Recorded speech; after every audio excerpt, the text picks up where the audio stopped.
اعوذ باللہ من الشیطان الرجیم، بسم اللہ الرحمن الرحیم۔ دوستو، میں ہوں علی ممتاز انصاری اور آپ مجھے دیکھ رہے ہیں آج میرے ٹاک شو میں۔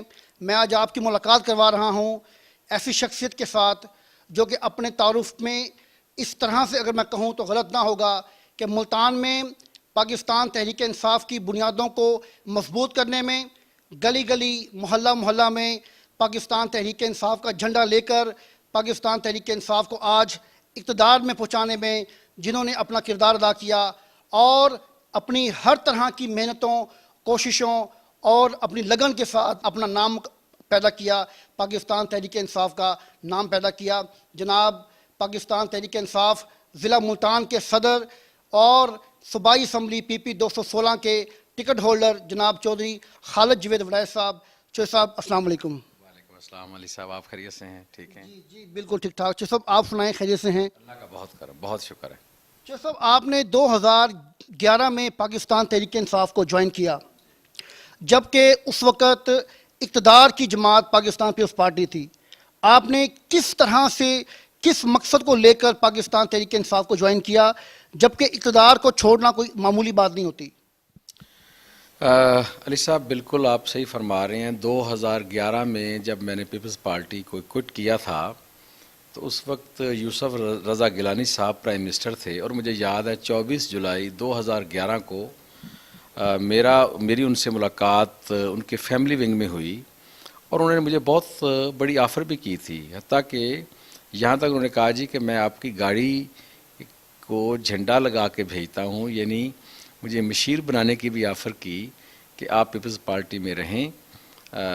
لیکن چونکہ میں ایک چیز سوچ رہا تھا کہ پیپلز پارٹی کی جو قیادت تھی وہ بھٹوازم کے نظریے سے ہٹ چکی تھی، اور اس کے ساتھ ساتھ ہم یہ دیکھ رہے تھے کہ عمران خان صاحب پاکستان کی بات کر رہے ہیں، عام آدمی کی بات کر رہے ہیں، اور وہ ہمیشہ یہ کہتے تھے کہ یہاں غریب اور امیر کا فرق ہے، اور تو مجھے یہ لگ رہا تھا کہ جو فیوچر ہے، کیونکہ پاکستان بھی گرو کر رہا ہے، پاکستان کا نوجوان سمجھدار ہو رہا ہے، تعلیم بڑھ رہی تھی، تو مجھے لگ رہا تھا کہ فیوچر جو پاکستان کا ہے وہ عمران خان کی لیڈرشپ کے ساتھ وابستہ ہے۔ تو میں نے فیصلہ کیا کہ کوئی بات نہیں، اس وقت تحریک انصاف کا تو کوئی ایک کونسلر بھی پورے پاکستان میں نہیں تھا، جدوجہد والی پارٹی تھی، تو ہم نے اقتدار کی پارٹی کو کوئٹ کر کے ایک ایسی پارٹی کو آپٹ کیا جس میں صرف ایفرٹس تھیں، اور سوچ یہ تھی کہ اگر ہم ایفرٹس کریں گے تو اللہ تعالیٰ ہمیں کامیابی دے گا۔ الحمدللہ آج پاکستان تحریک انصاف مرکز میں بھی ہے، KPK میں بھی ہے، پنجاب جو اس پاکستان کا سب سے بڑا صوبہ ہے وہاں بھی ہے، اور بلوچستان میں بھی ہماری کولیشن گورنمنٹ ہے، اور اس کے ساتھ ساتھ ہم سندھ کے صوبے میں بھی ہماری اچھی خاصی وہاں تعداد ہے۔ چودھری صاحب اس کا مقصد یہ ہوا کہ آپ نے پاکستان تحریک انصاف کے منشور کو لے کر پیپلز پارٹی کو چھوڑا اور PTI کو جوائن کیا۔ چونکہ میں دیکھو ہمیشہ منشور کو کوئی شخصیت ہوتی ہے، جیسے آپ ساؤتھ افریقہ کی بات کریں تو آپ کو نیلسن منڈیلا کا نام نظر آئے گا، آپ ملیشیا کی بات کریں تو آپ کو مہاتیر محمد نظر آئے گا، اب ترکی کی بات کرتے ہیں تو طیب اردگان آپ کو نظر آئے گا۔ تو مجھے لگتا تھا جو عمران خان کا ماضی ہے، جب وہ کرکٹ میں تھا تو کرکٹ میں وہ کہتا تھا کہ یہ ایسی گیم ہونی چاہیے جو بالکل فیئر پلے ہو، اور نیوٹرل امپائر لے کر آیا۔ تو میں نے کہا جو اپنی جوانی میں ایک انصاف کو، ایک فیئر پلے کو پسند کرتا ہے، اگر وہ پاکستان کے معاملات اس کے ہاتھ میں آ جائیں تو اس ملک سے کرپشن کا خاتمہ اور اس میں جو ایک طبقاتی تقسیم ہے وہ ختم ہو سکتی ہے۔ تو میں نے یہ سوچا کہ عمران خان کی لیڈرشپ میں پاکستان کا فیوچر ہے۔ تو یہ بتائیں کہ کس حد تک عمران خان نے اپنے منشور کے اوپر کام کیا اور ملک میں کرپشن کا خاتمہ کیا، اور جو ایک طبقاتی جنگ تھی اس کو جیتنے میں کوئی اپنا کردار ادا کیا ہو؟ اس میں علی صاحب میں ایمانداری سے آپ کو بتاؤں گا، میں کوئی شخصیت پرست بھی نہیں ہوں، اور نہ ہی میں نے اپنی پارٹی اگر غلط کرے گی تو اس کا میں نے کوئی ٹھیکہ نہیں اٹھایا کہ میں اس کو ڈیفینڈ کروں۔ لیکن ایمانداری سے میں آپ کو بتاؤں، جہاں تک کرپشن کی بات ہے، آپ ماضی کی لیڈرشپ اٹھا لیں، کون سی لیڈرشپ ہے جو کرپشن سے پاک آپ کو نظر آتی ہے؟ نون لیگ کے آپ معاملات دیکھ لیں، میں تو نہیں کہہ رہا نا، پاناما لیگ سے لے کر اور جو منی لانڈرنگ ہے، جو کیسز ہے، پتہ نہیں ان کے تو کیسز اب ہمیں یاد بھی نہیں آتے کہ کتنے ہیں۔ اسی طرح آپ پیپلز پارٹی کی لیڈرشپ دیکھ لیں، اسی طرح جو دیگر پارٹیاں ہیں، مولانا فضل الرحمان اور ایٹسیٹرا، اور ایم کیو ایم کے حالات آپ دیکھ لیں جو الطاف نے کیا. یہ تو حتیٰ کہ نہ صرف یہ کہ کرپشن کرتے تھے بلکہ دوسرے ملکوں کے اعلی کار بن جاتے ہیں. اچھا اب جو آپ نے کرپشن کی بات کی ہے یہ ناظرین کے لیے بڑا ضروری ہے جاننا. عمران خان جب سے آیا ہے پچھلے 5 سال کے پی کے میں گورنمنٹ تھی, عمران خان نے نہ صرف اپنا بلکہ اپنے کسی دوست یا رشتہ دار کو ایک پائی کا بھی ذاتی مفاد نہیں لینے دیا. اب جب کہ وہ پرائم منسٹر ہے, اگر اس کے وزیر پہ کوئی الزام لگا ہے تو انہوں نے کہا ہے کہ اس کا پورا ٹرائل ہوا, وہ جیلوں میں گئے, سال رہے, وہاں سے آپ نے آپ کو کلیئر کروایا. جو لوگ یہ کہتے تھے کہ جی علیم خان اور جہانگیر ترین تو یہ جناب عمران خان صاحب کی اے ٹی ایم ہے اور ان کو فیڈ کرتے ہیں, تو علیم خان کے اوپر کیس بنا, عمران خان صاحب نے سپورٹ نہیں کی, جیل میں رہے, آپ نے آپ کو کلیئر کروایا. جہانگیر ترین صاحب پہ کوئی الزام لگا ہے تو آپ دیکھ لیں کہ عمران خان کتنا ایک ساتھ دے رہا ہے. تو عمران خان کا ایجنڈا, عمران خان کی سوچ اس ملک سے کرپشن خاتمہ ہے. اب آ جائیں کہ جو کرپشن نیچے ہے, اب میں ایک بات کرنا چاہتا ہوں پورے پاکستانیوں سے. عمران خان نے 22 سال جدوجہد کی ہے اس ملک کے لیے, اس ملک کے غریب کے لیے. عمران خان کی 22 سالہ جدوجہد کو جو لوگ بھی فیل کرنے کی کوشش کر رہے ہیں وہ پاکستان کے دوست نہیں ہیں, وہ اس کے دشمن ہیں. چاہے وہ پی ٹی آئی سے ان کا تعلق ہے, چاہے بیوروکریسی سے ہے, اور چاہے دیگر جماعتیں تو عمران خان کو فیل کرنے میں پوری دن رات کوشش کر رہی ہیں, جس میں پوری اپوزیشن پارٹی جو اب اکٹھی ہوئی ہے اے پی سی کے نام سے, اور جو انہوں نے اب نام نہ رکھا ہے پاکستان ڈیموکریٹک موومنٹ. یہ پاکستان ڈیموکریٹک موومنٹ نہیں ہے, یہ پاکستان دشمن موومنٹ ہے جو اداروں کو تباہ کر کے اس ملک میں جو کرپشن کا نظام تھا, چونکہ یہ ان کے بینیفیشری ہیں, یہ اسی کی کنٹینیوٹی چاہتے ہیں. لیکن اب جو عام آدمی تک ہمارا جو عمران خان کا ایجنڈا, اس کا ویژن یا اس کی جو مہنگائی کا مسئلہ ہے کرپشن کا, وہ کیوں نہیں پہنچ رہا؟ یہ ہمارے تمام وزراء کو چاہیے کہ اپنے محکمے میں جو بیوروکریسی ہے اس کو کنٹرول کریں, اور جو نیچے اہلکار ہیں. اب دیکھو 22 سال جدوجہد عمران خان نے کی ہے, یہاں ایک سپاہی یا محرر اگر پیسہ لیتا ہے تو لوگ کہتے ہیں یہ عمران خان کی گورنمنٹ ہے, اس میں بدنامی پاکستان تحریک انصاف اور عمران خان کی ہو رہی ہے. پیسہ جا رہا ہے آپ کی جیب میں, میری جیب میں. تو ہمیں یہ ظلم نہیں کرنا چاہیے کہ جس بندے کا قصور نہیں ہے, جو کرپٹ نہیں ہے, جو پاکستان کی سوچ رہا ہے, جو عام آدمی کی سوچ رہا ہے, جو عام آدمی کو امپاور کرنا چاہتا ہے, اس کو ہم اپنی جیبیں بھر کے اس کو فیل کریں.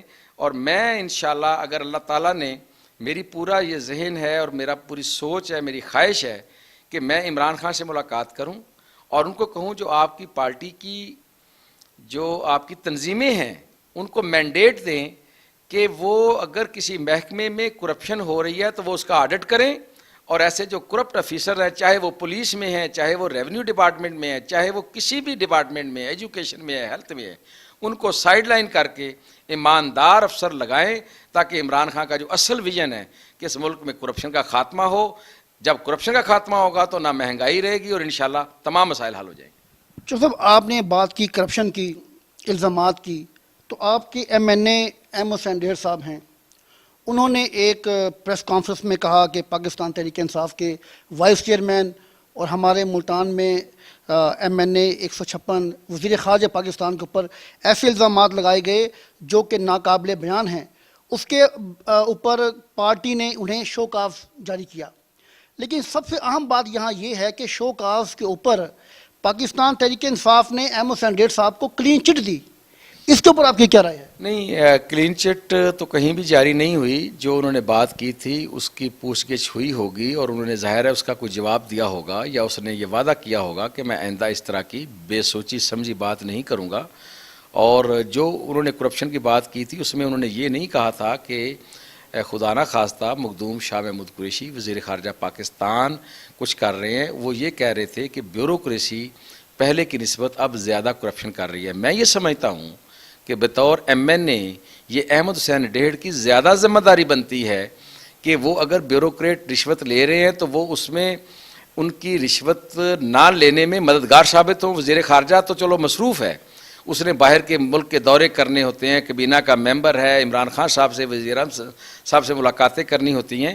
ان کے پاس تو ہلکا ہے اور ملتان ہے.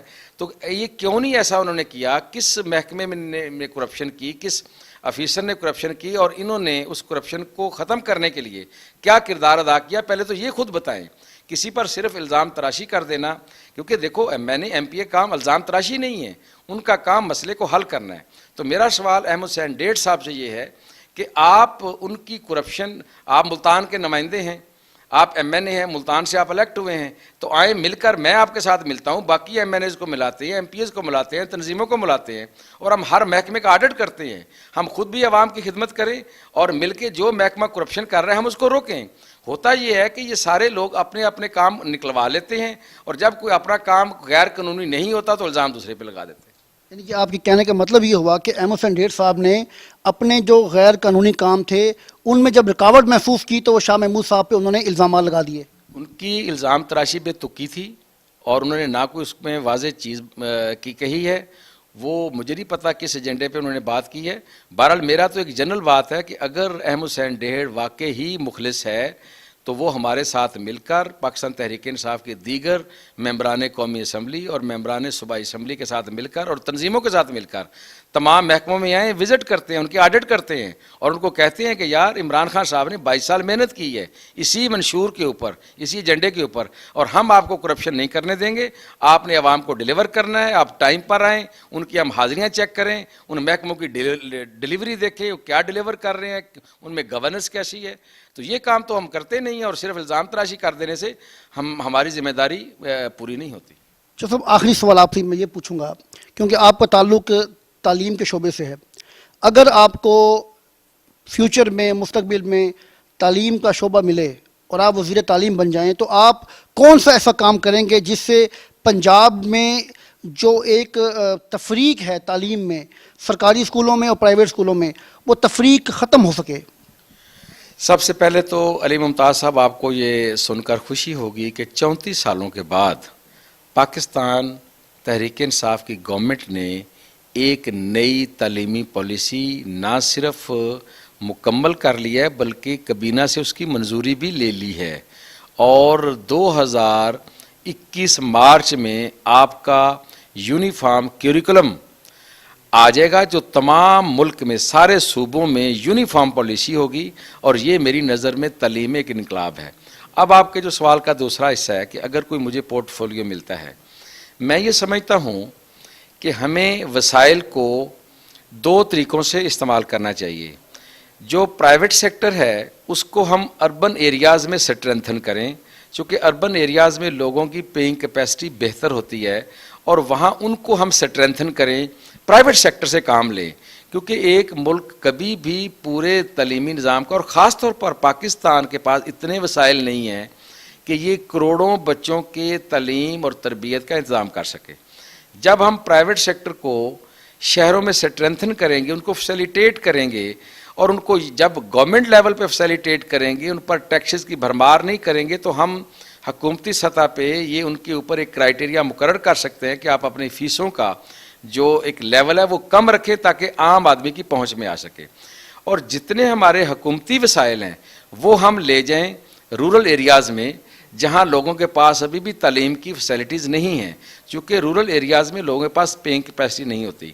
تو اس طرح ہوگا کیا کہ ملک میں ایک تعلیمی انقلاب برپا ہو جائے گا، اور جو آپ کی لٹریسی ریٹ ابھی 50s میں ہے، اور 50s میں بھی کوئی آپ کی ہائیلی کوالیفائڈ لوگ نہیں ہیں، میٹرک تک یا مڈل تک یا جو سگنیچر کرتے ہیں اس کو ہم وہ شامل کر لیتے ہیں. تو اس طرح آپ کی لٹریسی ریٹ 90% 100% تک چلی جائے گی، اور جب آپ کے ملک میں تعلیم عام ہو جاتی ہے تو پھر اس کو ترقی سے کوئی روک نہیں سکتا. تو میرا یہ ہے، میری موجودہ حکومت سے بھی یہ گزارش ہوگی، اور میں نے مراد راز صاحب سے ملا بھی تھا، ان کو میں نے تجویز بھی دی، اور میرا خیال اس پہ امپلیمنٹ بھی کریں گے کہ ہم دیہاتوں کے جو سکولز ہیں ان کو سٹرینتھن کریں اور دیہاتوں کو وسائل دیں. جہاں سکول قائم ہو وہاں سڑک جانی چاہیے، وہاں پبلک ٹرانسپورٹ جانی چاہیے، وہاں ان بلڈنگز میں اتنی فیسلٹیز ہوں، اور وہاں لوڈ شیڈنگ نہیں ہونی چاہیے. اب لوگ موو کر رہے ہیں from rural areas to urban areas کہ وہاں بجلی نہیں ہوتی، سڑک نہیں ہوتی، دیگر فیسلٹیز نہیں ہوتی، لوگ شہروں میں آتے ہیں جس سے شہری آبادی پہ مزید بوجھ پڑ رہا ہے، وسائل بیٹھ رہے ہیں اور دیہات خالی ہو رہے ہیں. تو ہمیں اس میں ایک بیلنس کریٹ کرنا ہوگا، اور اس سے ہم تعلیم میں ایک انقلاب برپا کر سکتے ہیں. چودھری صاحب، انشاءاللہ میں دوبارہ آپ کے پاس ضرور حاضر ہوں گا. تو آج ہم نے مختصر بات کی لیکن جامع بات کی. انشاءاللہ میں آپ کے پاس نئے پروگرام کے ساتھ دوبارہ حاضر ہوں گا. آپ کا بہت بہت شکریہ.